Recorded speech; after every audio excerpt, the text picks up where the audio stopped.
بسم الله الرحمن الرحيم.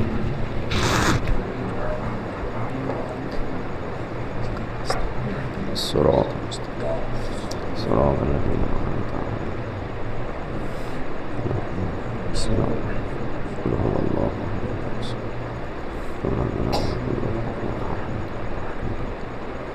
صلى الله عليه وسلم.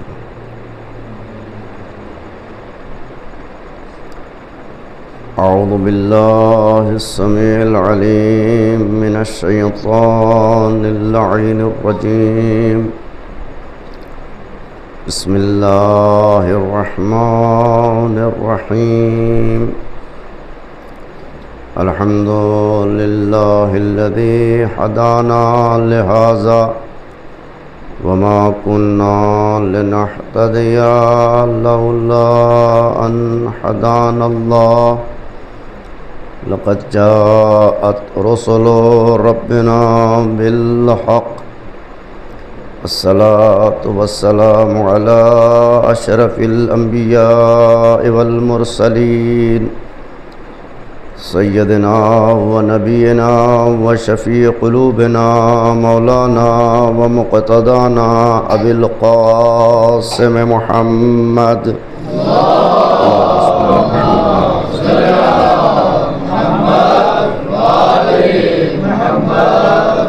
وعلى أهل بيته الطيبين الطاهرين المعصومين المظلومين المنتخبين المنتجبين الأكرمين الذين أذهب الله عنهم الرجس وطهرهم تطهيرا.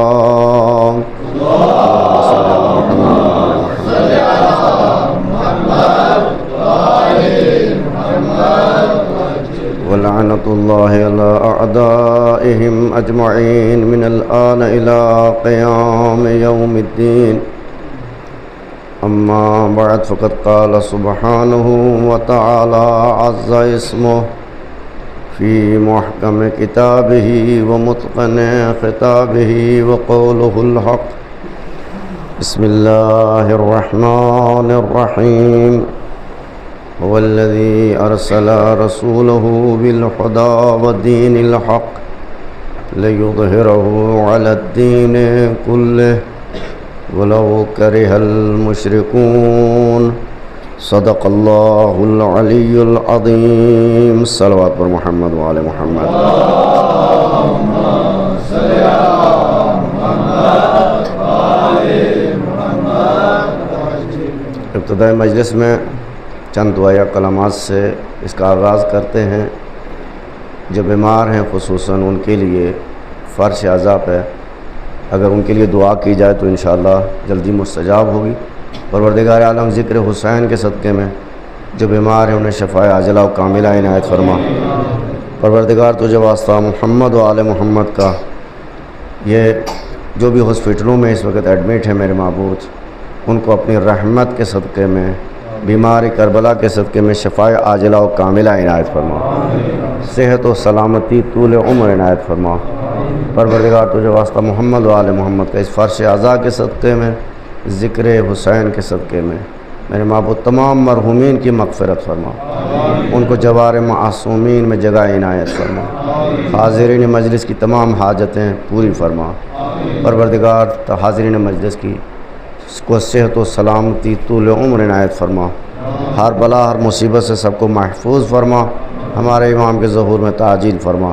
صلوات پر محمد و آل محمد.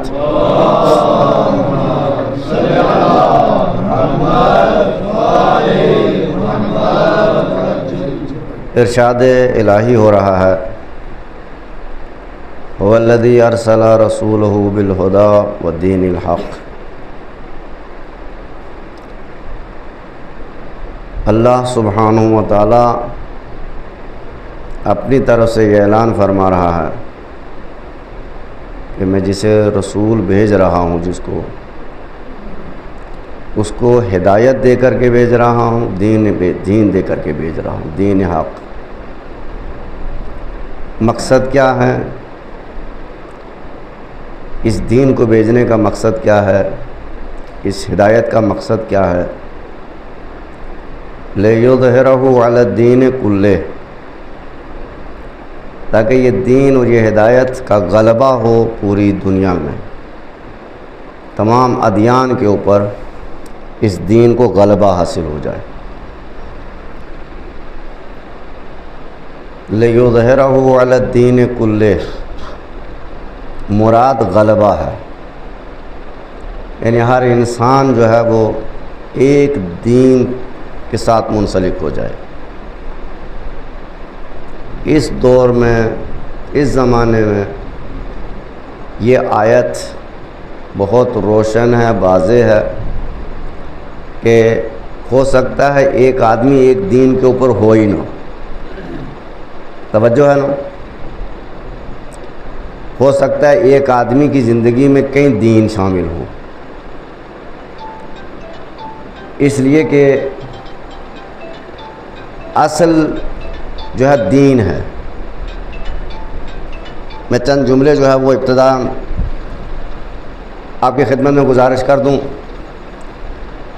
اس لیے کہ تقریباً ہم آخری مرحلے میں ہیں آج، اور مجھے ایک مقدمہ جو آپ کی خدمت میں ضرور گزارش کرنا ہے۔ مراد کیا ہے؟ جسے رسول بنا کر کے بھیجا ہے اسے ہدایت دے کر کے بھیجا ہے، دین دے کر کے بھیجا ہے، اور اس کا مقصد یہ ہے کہ یہ دین غالب آ جائے تمام ادیان کے اوپر، یعنی دوسرا کوئی دین نہ رہے۔ اللہ نہیں چاہتا کہ دوسرا کوئی دین رہے، توجہ ہے نا۔ اور اس کا مخالف کون ہے؟ کون نہیں چاہتا؟ اللہ یہ چاہتا ہے کہ یہ دین غالب آ جائے، مگر مشرکین نہیں چاہتے کہ اس دین کو غلبہ حاصل ہو، توجہ ہے نا، مشرکین نہیں چاہتے کہ اس دین کو غلبہ حاصل ہو۔ اگر قرآن مجید کی ایک اور آیت پڑھوں میں، بالکل چھوٹی سی اور مختصر سی آیت ہے، جس میں پروردگار عالم ارشاد فرما رہا ہے لکم دینکم ولی دین، تمہارا دین تمہارے لیے، میرا دین میرے لیے، توجہ ہے نا، تمہارا دین تمہارے لیے، میرا دین میرے لیے۔ اب پیغمبر جن سے یہ کہہ رہے ہیں، جن سے یہ کلام کیا جا رہا ہے، جن کے سامنے یہ گفتگو کی جا رہی ہے، دیکھنا یہ ہوگا کہ پیغمبر سے ان لوگوں نے مطالبہ کیا کیا، توجہ ہے نا، پیغمبر سے لوگوں نے کیا مطالبہ کیا، کیا چاہ رہے تھے کہ جس کے مقابلے میں پروردگار عالم نے کہہ دیا میرے حبیب ان سے کہہ دیجئے کہ جو تمہیں پسند ہے تم اس کے اوپر چلو، جو ہمیں پسند ہے ہم اس کے اوپر چلیں گے، ہمارا دین ہمارے لیے، تمہارا دین تمہارے لیے ہے۔ ان کا مقصد یہ تھا کہ سرکار دو عالم سے کہ آپ کا ایک خدا ہے، مشکل نہیں ہے، جہاں ہم 360 خداؤں کو مان سکتے ہیں، جہاں اتنے سارے خدا ہم بنا سکتے ہیں، وہاں ان میں اگر ایک خدا کا اضافہ ہو گیا تو کوئی مشکل نہیں ہے، توجہ ہے نا، ایک خدا اگر اور ہم شامل کر لیں گے تو کوئی مشکل نہیں ہے، اس لیے کہ آپ کے خدا کو ہم مان لیتے ہیں، آپ ہمارے ان خداؤں کو مان لو، آپ ہمارے خدا کو مان لو، خداؤں کو مان لو، ہم آپ کے ایک خدا کو مان لیتے ہیں، اور اس کے بعد ہمارا سمجھوتا ہو جاتا ہے، ہماری صلح ہو جاتی ہے، کوئی مسئلہ ہی نہیں رہے گا، جھگڑا ہی نہیں رہے گا۔ جہاں ہمارے اتنے سارے خدا ہیں وہاں تمہارے ایک خدا کو ہم شامل کر لیتے ہیں۔ پیغمبر اسلام نے فرمایا کہ ایسا نہیں ہو سکتا، تم جن کو مانتے ہو مانتے رہو، میں جسے مانتا ہوں اسی کو مانوں گا۔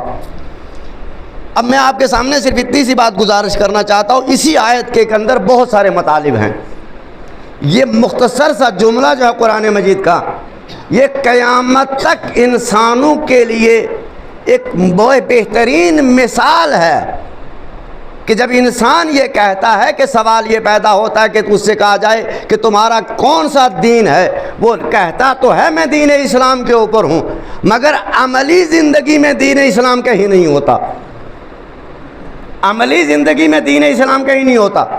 اس لیے کہ اگر ہم یہ دیکھیں کہ ایک وہ دین تھا کہ جسے سرکار پیش کر رہے تھے، ایک وہ نظام تھا کہ جسے کفار و مشرکین کے پیش کر رہے تھے، انہوں نے کہا آپ ہمارے والوں کو مان لو، ہم آپ کے والوں کو مان لیتے ہیں، تو پیغمبر نے کہا ہرگز نہیں ہو سکتا، اس لیے کہ کوئی سچا جھوٹے کو مان ہی نہیں سکتا۔ توجہ ہے نا، کوئی سچا۔ اس لیے اب آپ اندازہ لگائیں کہ ان کے دین میں دھوکہ تھا، ان کے دین میں مکاری تھی، ان کے دین میں ظلم تھا، ان کے دین میں فریب تھا، ان کے دین میں جتنی برائیاں تھیں وہ شامل تھیں۔ اب پیغمبر کے پاس وہ دین ہے جس میں برائیاں تو تصور نہیں کیا جا سکتا سوائے نیکیوں کے، برائیوں کا تصور نہیں کیا جا سکتا۔ یہ دین وہ تھا جو خالص تھا، برائیوں سے پاک تھا۔ اس کے مطلب یہ ہے جس کے پاس سرکار والا دین ہوگا وہاں برائیاں نہیں ہوں گی، جس کے پاس سرکار والا دین ہوگا وہاں ظلم نہیں ہوگا، جس کے پاس سرکار والا دین ہوگا وہاں عدل ہوگا، جس کے پاس سرکار والا دین ہوگا وہاں دین کا غلبہ ہوگا۔ اتنی بات اگر سمجھ میں آ گئی ہو تو اب میں جتنے مطالب گزارش کر چکا ہوں اس میں سے ایک مطلب وَلَوْ كَرِهَ الْمُشْرِكُونَ، یہ جو غلبہ ہے یہ مشرکین کو برداشت نہیں۔ تو آج کچھ نئے چہرے ہیں تاکہ وہ میری بات کو پہنچ جائیں کہ میں کیا گزارش کر رہا تھا ان دنوں میں، اور یہ کہ میری خود آج آخری مجلس ہے، مجھے مطالب سمیٹنا ہے، اور جتنی باتیں کہنی تھی کہہ چکا ہوں میں۔ اب سوال یہ پیدا ہوتا ہے کہ کفار و مشرکین نہیں چاہتے کہ اس دین کو غلبہ ہو، تو اندازہ لگائیے کہ میں نے اس دن ایک سوال کیا تھا کہ مجھے یہ بتائیے کہ اس وقت ہماری مسجدوں میں، ہمارے عزاخانوں میں، ہمارے جلوسوں میں، یا ہمارے گھروں میں کس کی وجہ سے دین کو غلبہ نہیں ہے؟ توجہ کریں آپ، ہمارے گھروں میں اگر دین کو غلبہ نہیں ہے، اسی گھر میں امام حسین کا بینر لگا ہوا ہے، اسی گھر میں امام حسین کی تختی لگی ہوئی ہے، مگر اسی گھر میں عزاداری ہے، مگر اسی گھر میں دین کو غلبہ نہیں ہے۔ جس جلوس کو حسین کے نام پہ نکال لیں اسی میں دین کو غلبہ نہیں، جو مجلس حسین کے نام پہ برپا ہو رہی ہے اسی میں مجلس میں دین کو غلبہ نہیں۔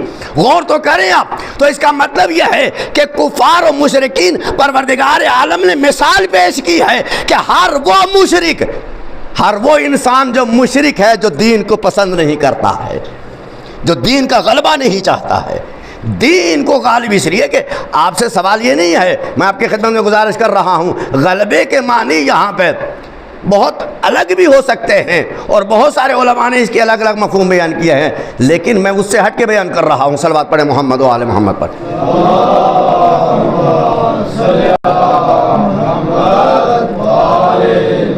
اب آپ کیا کہیں گے کہ امام آئیں گے دین کو غلبہ ہوگا، یہ کس نے کہہ دیا آپ سے؟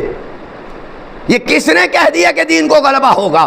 وہ جب امام آئیں گے تو وہ کفار و مشرکین کے سامنے دین پیش کریں گے، جن کے یہاں اسلام نہیں ہے ان کے یہاں اسلام پیش کریں گے، آپ کو نہیں۔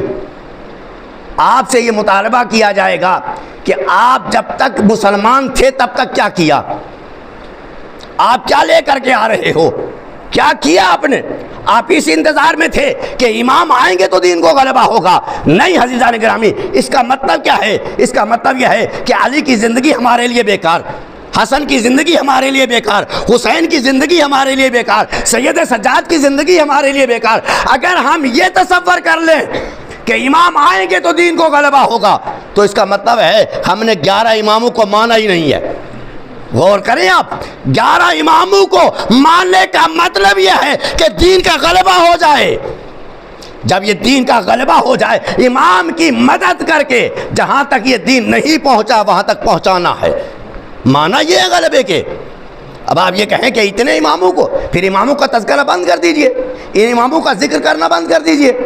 سوال یہ پیدا ہوتا ہے کہ پھر ان اماموں کا ذکر جو ہو رہا ہے یہ عزاداری کیوں ہو رہی ہے؟ اس عزاداری کا مقصد کیا رہ جاتا ہے اگر دین کا غلبہ نہ ہو، اگر دین غالب نہ ہو؟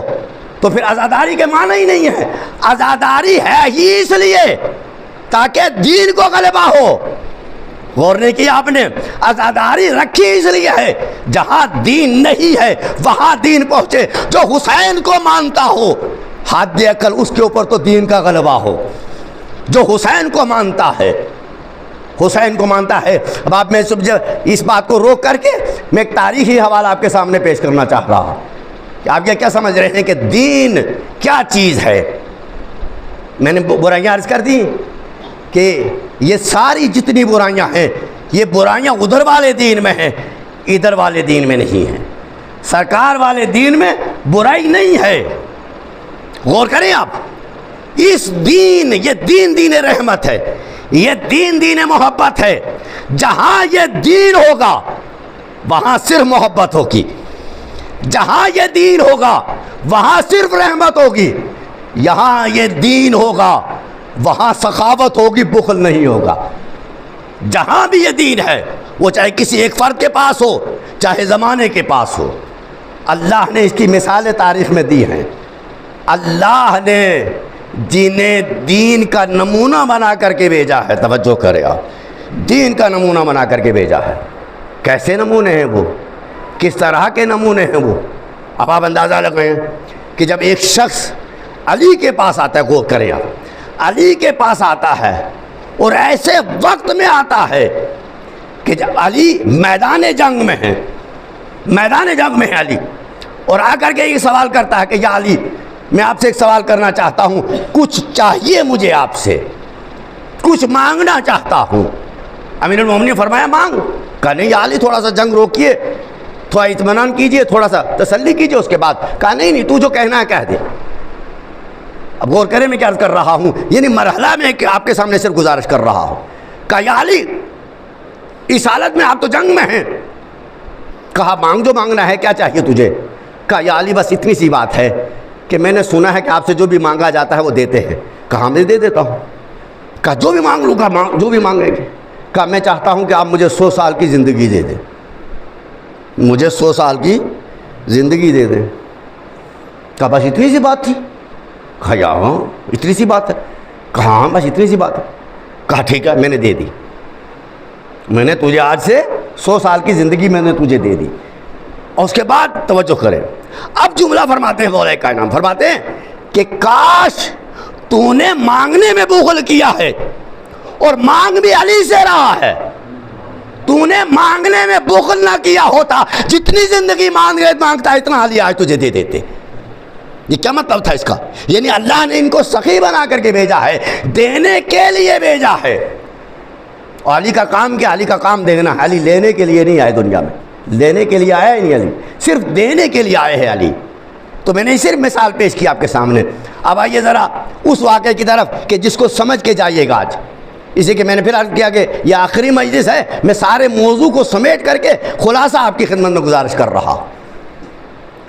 اتنی باتیں جو میں نے اب تک کی ہیں، جناب ابراہیم تک میری گفتگو پہنچی تھی کہ سوال یہ پیدا، پورا زمانہ کفر و شرک میں مبتلا ہے. توجہ ہے نا؟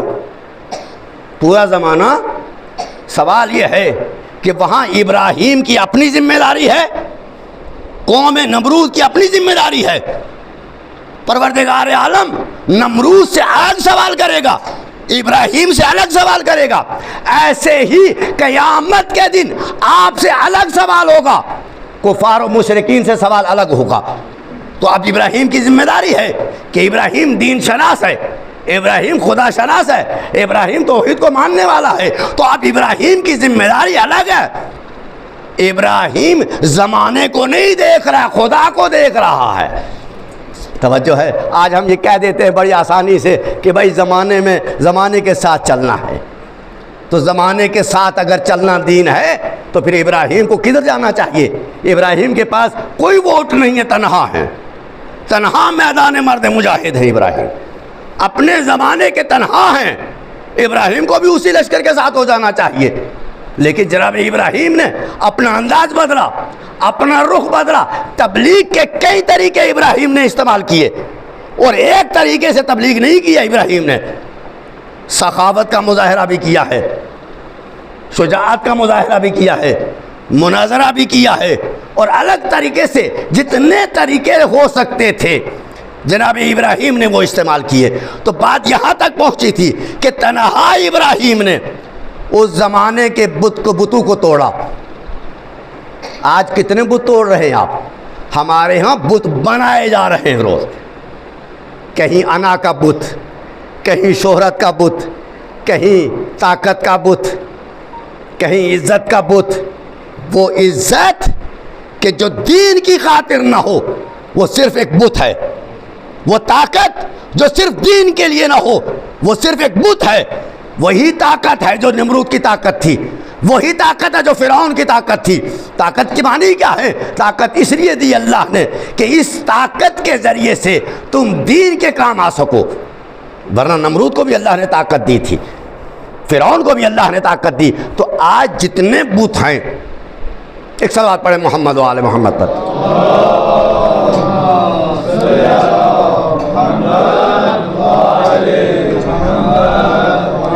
بیچ میں ایک جملہ آ گیا تو گزارش کرتا چلوں، ایک صلوات پڑھیں محمد و آل محمد پر.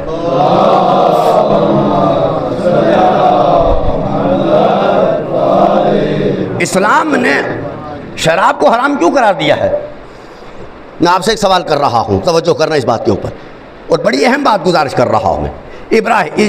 پروردگار عالم نے ہر وہ شے کہ جس سے انسان کے اوپر نشہ طاری ہوتا ہو، نشہ طاری ہوتا ہو، شراب اسے اسلام نے حرام کرا دیا.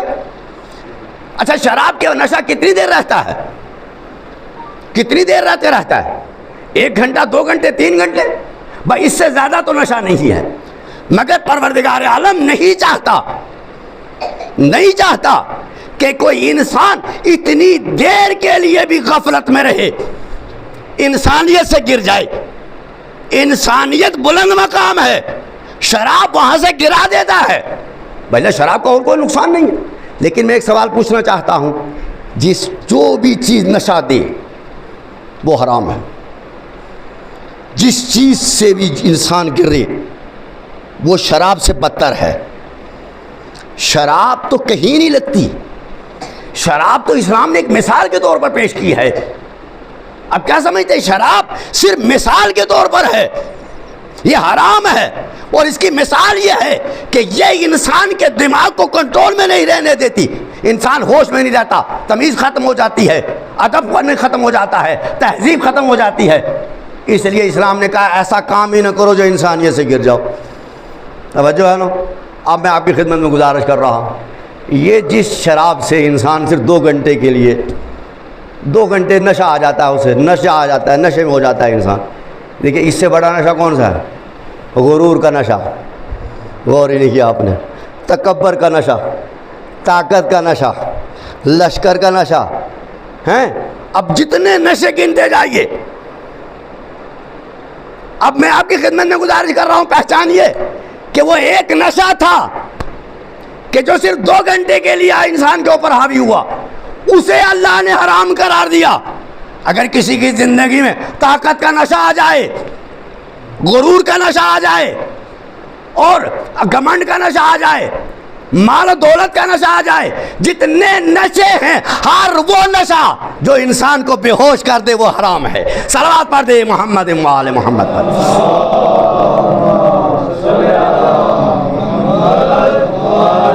اس سے زیادہ نشے ہیں. ابھی تو میں نے 3-4 کی مثال دی آپ کے سامنے. یہ نشہ ہی ہے.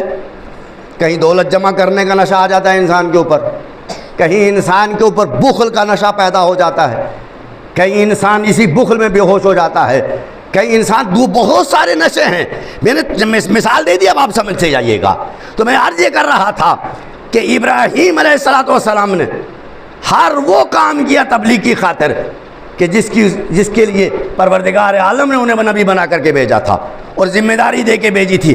آپ کی ذمہ داری بھی معین ہے، ابراہیم کی ذمہ داری بھی رب نے معین کی، آپ کی ذمہ داری بھی رب نے معین کی ہے.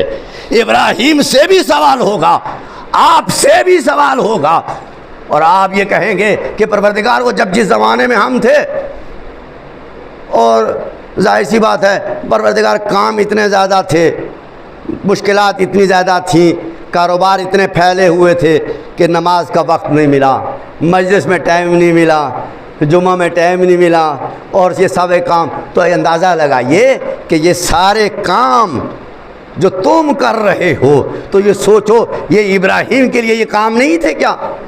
تھے۔ اس کا مطلب کیا ہے کہ یہ تمام وہ نشے ہیں جو انسان کو دین سے دور کر رہے ہیں، دین کا غلبہ نہیں ہو رہا ہے، ابراہیم تنہا ہیں۔ بت توڑے ابراہیم نے، اب جو بت توڑ دیے ابراہیم نے، اب سوال یہ ہوا کہ پورا ایک لشکر، پوری قوم نمرود کے پاس گئی، کہا ابراہیم نے ہمارے خداؤں کا کام کر دیا۔ ابراہیم کو بلایا، مناظرہ ہوا، بات ہوئی، اور جب سوال و جواب ہوئے تو جواب نہ دے سکا۔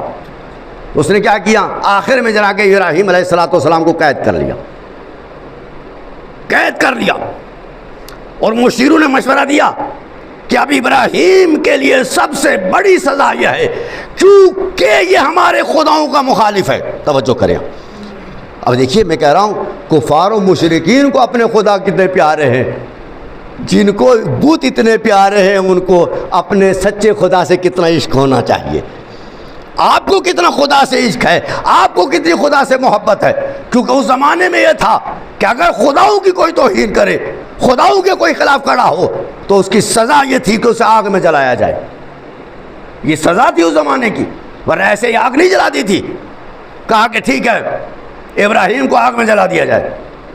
اب جب ابراہیم کو قید کر کے ایک تاریک کوٹری میں ڈال دیا گیا، اور اس کے بعد جناب ابراہیم کے چچا آئے، آ کر کے کہا ابراہیم اب بھی وقت ہے، ابھی وقت گیا نہیں ہے، تم نے جو کام کیا ہے اس سے معافی مانگ لو اور ان کا اقرار کر لو، ہم تمہاری جان بخشوا دیں گے۔ کیونکہ یہ خاص درباری تھا، آزر نمرود کا خاص آدمی تھا، لہذا اس نے آ کر کے سفارش کی تھی۔ کیا عرض کر رہا ہوں کہ اس وقت میں، ایسے وقت میں آ کر کے جناب ابراہیم کو کیا کرنا چاہیے تھا؟ جناب ابراہیم نے کہا چچا جان جا سکتی ہے مگر اقرار نہیں ہو سکتا۔ جن کا انکار ہو چکا ہے اب ان کا اقرار نہیں ہو سکتا۔ کہا پھر یہ ہے، پھر تمہاری سزا یہی ہے، پھر تمہیں کوئی بچا نہیں سکتا۔ کہا بچانے والا بچا لے گا، بچانے والا بچا لے گا۔ اب غور کریں میں کیا عرض کر رہا۔ اب سوال یہ پیدا ہوتا ہے کہ ادھر جناب ابراہیم قیدی ہیں، ادھر حکومتی سطح کے اوپر آگ روشن شروع ہو گئی، لکڑیاں لانا جمع ہو گئی، شروع ہو گئی۔ پوری حکومت ایک نمائندہ حق کو جلانے کے لیے تیار بیٹھی ہے، اور پوری حکومت ایک طرف، پوری طاقت، پوری قدرت کے ساتھ اتنی بڑی آگ روشن کر دی کہ پورا زمانے میں آگ ہی آگ ہو گئی تھی۔ اس کے بعد تاریخ یہ کہتی ہے کہ ادھر یہ معاملہ ہوا، ادھر نمرود کے پاس ایک شخص آتا ہے، اور کون ہے وہ؟ انسانی شکل میں آ کر کے نمرود کو کہتا ہے نمرود تو اس کام سے باز آ جا۔ غور کریں، خدا انسان سے، میری شب جمعہ والی تقریر ذہن میں رہے، خدا انسان سے کتنی محبت کرتا ہے، خدا انسان سے کتنی محبت کرتا ہے۔ ادھر نمرود کے پاس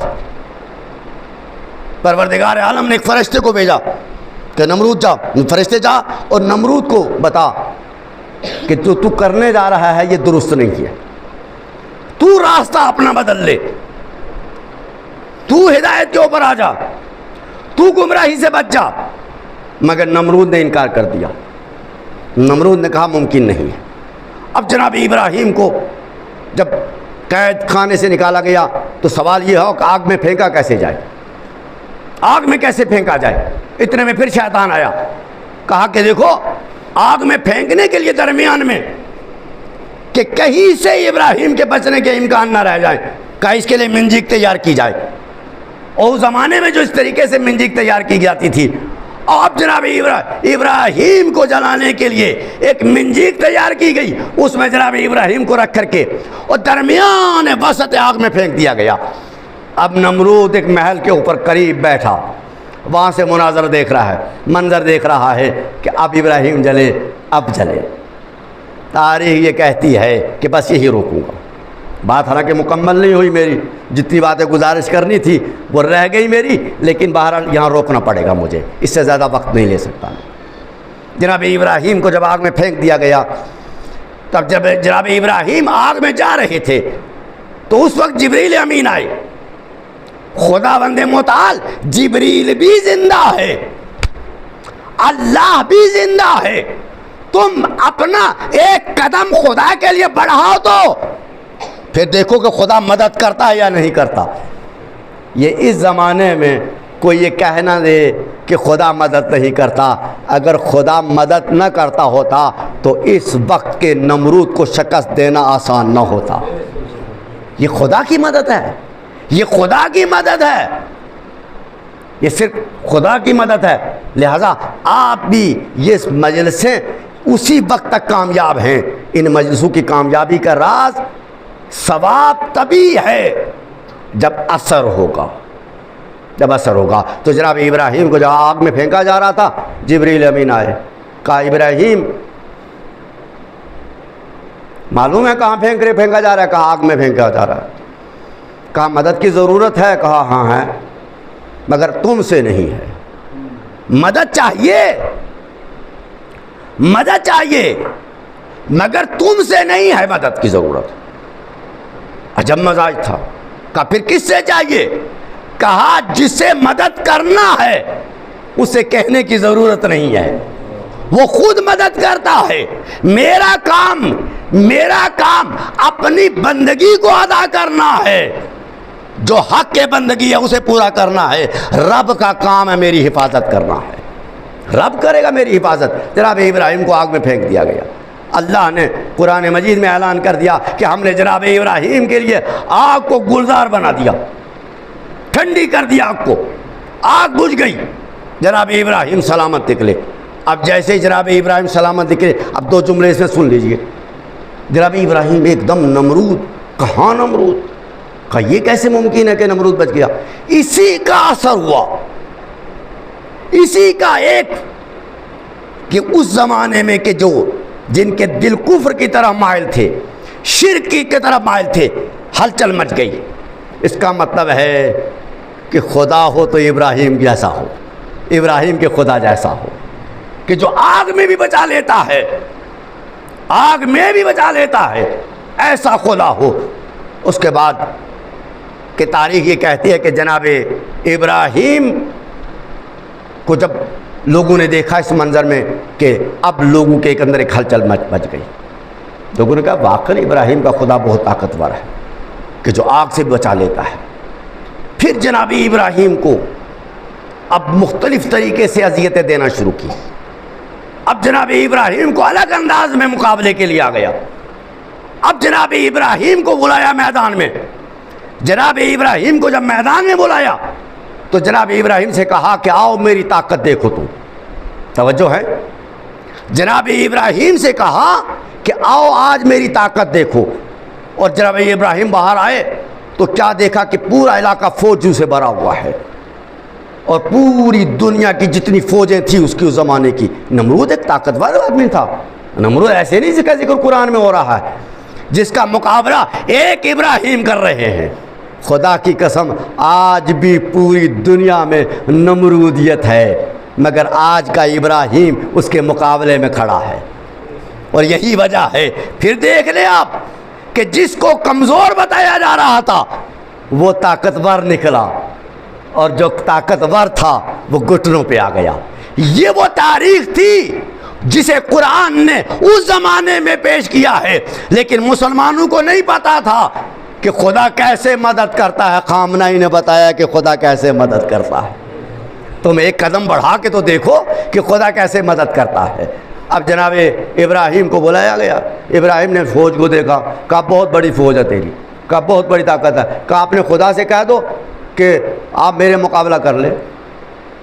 آگ سے تم بچ گئے ہو، تم آگ سے بچ گئے ہو، باز نہیں آیا، تم آگ سے بچ گئے ہو، لیکن نمرود ڈرا نہیں، نمرود کے اندر خوف نہیں آیا۔ اب تم اپنے خدا سے کہو کہ وہ بھی اپنا لشکر بھیجے۔ ابراہیم نے کہا ابھی تھوڑی دیر کے لیے لشکر آنے والا ہے۔ کہا چاروں طرف دیکھا، کہا کون سا لشکر آنے والا ہے؟ پروردگار عالم نے بالکل لشکر کی صورت میں مچھر بھیجے، مچھر، اور جب مچھروں کا جھنڈ آئے، تاریخ یہ کہتی ہے کہ نمرود کی فوج ٹکی نہیں، جس کو مچھر نے کاٹا پھر وہ میدان میں رکا نہیں، اور نمرود کی یہ حالت ہوئی کہ تخت کو چھوڑ کر کے اپنے محل میں بھاگا کہ کوئی مچھر میرے پیچھے نہ آ جائے۔ جب محل میں آ گیا، دروازہ بند کر لیا، تھوڑی دیر میں دیکھا کہ اطمینان ہو گیا کہ یہاں میرے پیچھے کوئی مچھر نہیں ہے۔ یہ قرآن بیان کر رہا، میرے پیچھے کوئی مچھر نہیں ہے، میں بڑے اطمینان سے پہنچ کے بچ گیا ہوں، ہاں بچ گیا ہوں۔ لیکن تھوڑی دیر کے اندر دیکھا کہ ایک مچھر آ گیا۔ اب جناب ابراہیم کا وہ لشکر ابراہیم کے محل کو چیرتا ہوا بند دروازوں سے نہ جانے کیسے داخل ہوا، نمرود کے قریب آیا اور اس کے قریب ٹہلتا رہا۔ نمرود نے پوری طاقت لگا دی اس کو ایک مچھر کو مارنے کے لیے۔ تاریخ یہ کہتی ہے کہ اس کے ہونٹ پہ کاٹا، کہتے کہ ہونٹ پہ اتنا کاٹا کہ اس کا چہرہ بگڑ گیا۔ اب اس کے بعد پھر یہ ہوا کہ وہ مچھر اس کے ناک میں گھسا۔ کون نمرود ہے؟ نمرود اپنے آپ کو سمجھ لے کہ طاقت اللہ کی ہے، قدرت اللہ کی ہے، لشکر اللہ کا ہے، کسی کا نہیں ہے۔ تو ایک مچھر جو اس کے ناک میں گھسا، جب مچھر ناک میں گھس گیا تو تاریخ یہ کہتے ہیں کہ اس کے دماغ کو کھانے لگا۔ اب جب یہ مچھر ناک میں گھسا، اس کی حالت غیر، اور اپنے لوگوں کو بلاتا تھا کہ سر میں مارو، اور روایتوں میں یہ بھی لکھا ہے کہ سر میں جوتے پڑتے تھے اس کے، یہ بھی روایتوں میں ملتا ہے کہ سر میں جوتے پڑتے تھے، تھوڑا سکون ملتا تھا۔ لیکن نہیں، پھر جب پروردگار عالم نے، یہ آخری جملہ عرض کر رہا، پھر پروردگار عالم نے پھر اپنے فرشتے کو بھیجا۔ میں یہ کہہ رہا ہوں کہ آپ اس جملے کو سن لیجئے اور اس کو ذہن میں رکھیے اور اس کو یاد رکھیے۔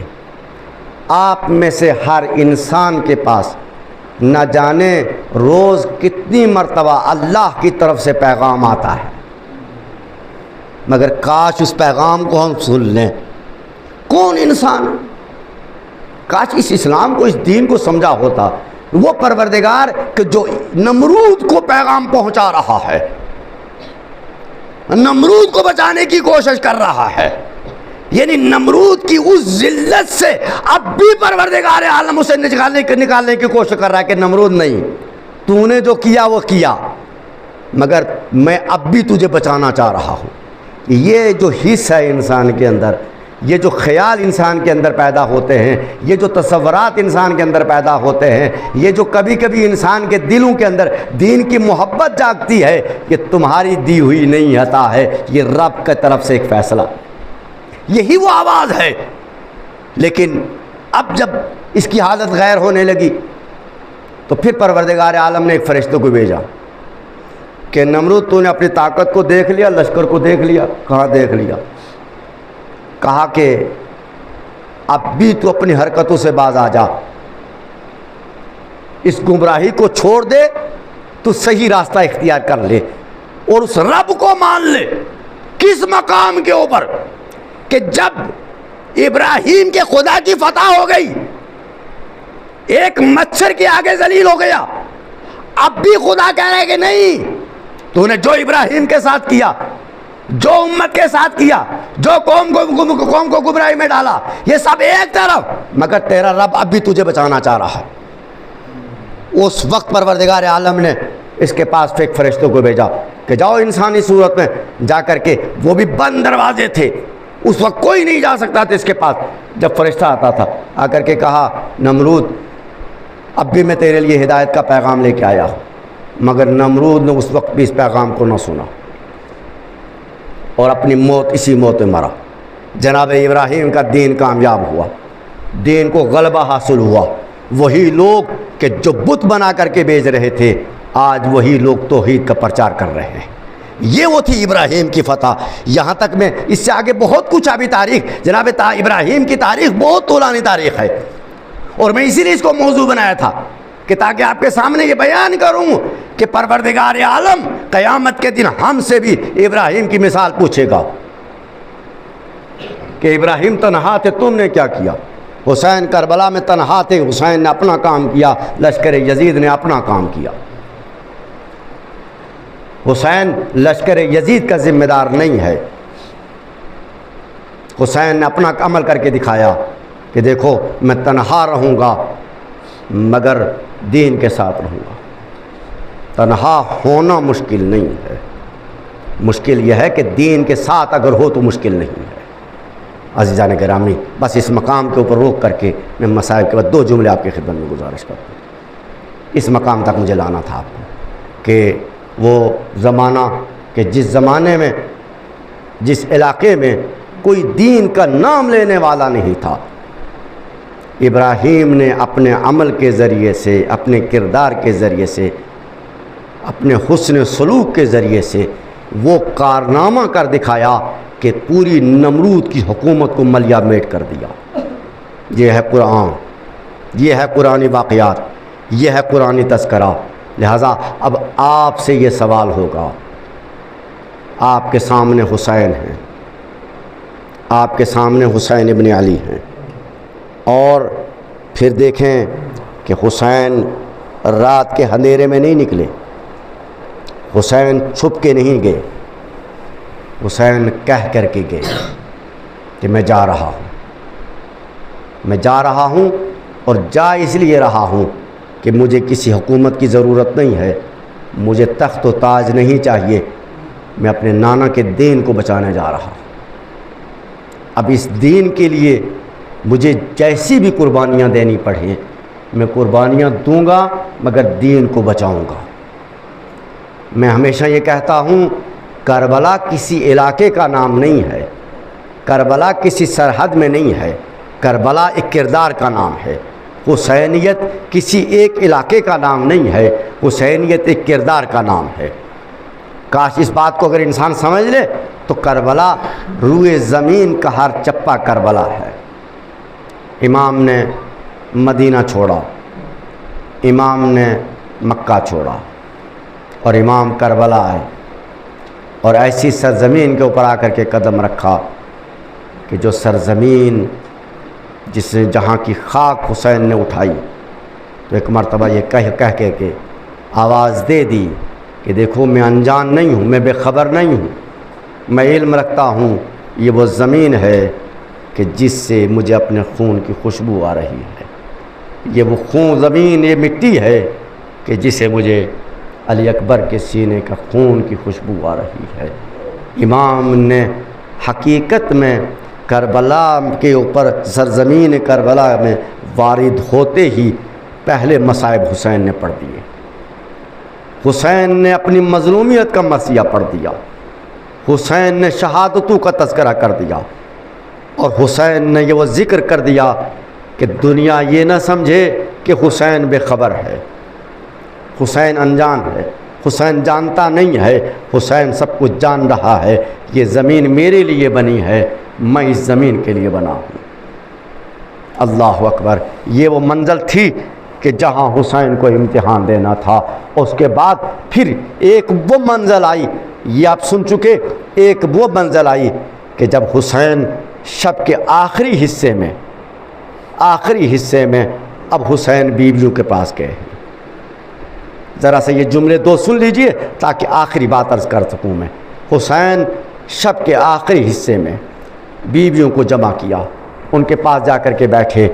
اب بیویوں سے حسین نے کہا کہ بیویوں دیکھو، اب جو صبح نمودار ہوگی، یہ کل کا دن ہمارا آخری دن ہوگا، میرا آخری دن ہوگا، عباس کا یہ آخری دن ہوگا، علی اکبر کا یہ آخری دن ہوگا، زینب، ام کلثوم، یہ آپ کے بچوں کے یہ آخری دن ہوگے۔ حسین نے پھر ایک مرثیہ پڑھا، شاید ماؤں کو تسلی ہو جائے، ماؤں کو اطمینان ہو جائے کہ شب عاشور آنے والی ہے، شب عاشور آنے والی ہے۔ ایک وقت وہ ہوگا جب صرف بیویاں رہ جائیں گی۔ حسین نے تسلیاں دی، حسین نے وصیتیں کی، اور چلتے چلتے حسین نے کچھ جملے جناب زینب سے کہے تھے۔